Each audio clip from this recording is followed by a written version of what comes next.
Solar, solar लावणार आणि सबसिडीही मिळवून देणार। बीडमध्ये हत्या प्रकरणात सीआयडीचा फोकस आता फरार आरोपी सुदर्शन घुलेवर। घुले महाराष्ट्रातच असण्याची शक्यता, तर कृष्णा आंधळे, सुधीर सांगळे राज्याबाहेर असण्याची शक्यता।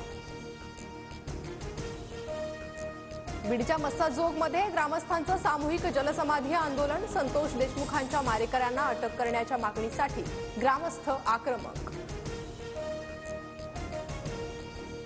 आरोपी वाल्मिक कराडला 14 दिवसांची सीआयडी कोठडी। दोन्ही बाजूच्या जोरदार युक्तिवादानंतर केज न्यायालयाचा निर्णय। हत्या आणि खंडणीचं कनेक्शन, सीआयडीच्या वकिलांचा सर्वात मोठा दावा। वाल्मिक कराडच्या अडचणीत वाढ।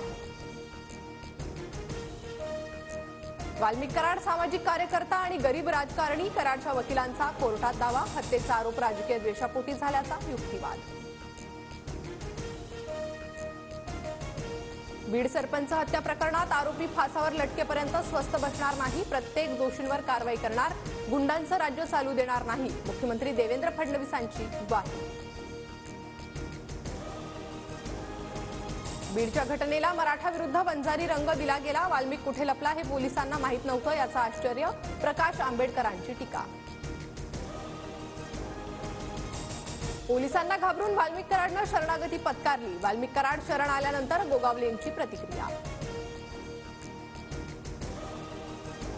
कुणी काही म्हणो, धनंजय मुंडेंचा या प्रकरणात संबंध नसावा। एखाद्या कार्यकर्त्यानं काही केल्यास त्याचा थेट संबंध नेत्याशी नसतो, मुंडेंच्या राजीनाम्याच्या मागणीवर दत्ता भरणेंची प्रतिक्रिया।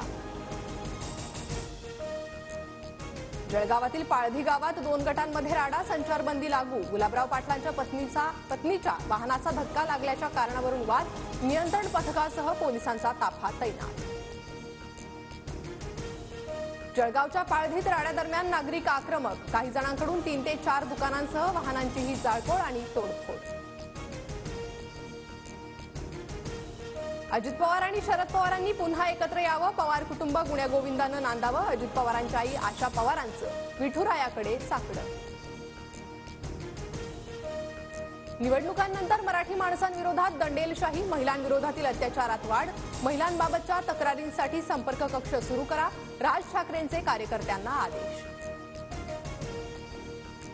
अजित पवार आज पुण्याचे पालकमंत्री होतील, मंत्री दत्ता भरणे यांची पालकमंत्री पदावर प्रतिक्रिया। स्थानिक स्वराज्य संस्थांच्या निवडणुकांकडे सर्वपक्षीय कार्यकर्त्यांचं लक्ष। सुप्रीम कोर्टात 22 जानेवारीला निवडणुकीबाबत सुनावणी। यावर्षी निकाल लागण्यासाठी सरकार शर्थीचे प्रयत्न करणार। मनोज जरांगे आज नांदेड दौऱ्यावर, लोहामध्ये मराठा संवाद बैठक घेणार। जरांगे माळेगावात खंडोबाच्या दर्शनालाही जाणार। 207व्या शौर्य दिनानिमित्त विजयस्तंभाला अभिवादन करण्यासाठी लाखो अनुयायी कोरेगाव भीमामध्ये।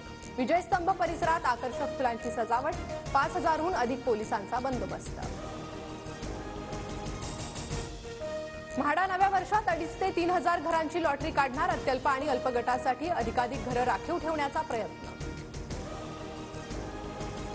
कल्याण डोंबिवलीत उद्या 18 तास पाणीपुरवठा बंद। जलशुद्धीकरण केंद्रामध्ये विद्युत आणि यांत्रिकी उपकरणांची दुरुस्ती करण्यात येणार।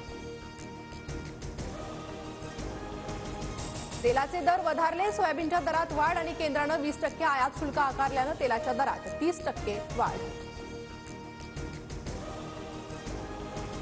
राष्ट्रीय महामार्गांवर आजपासून हेल्मेट सक्ती। दुचाकी अपघातातील मृत्यूचं वाढतं प्रमाण रोखण्यासाठी वाहतूक पोलिसांचे प्रयत्न।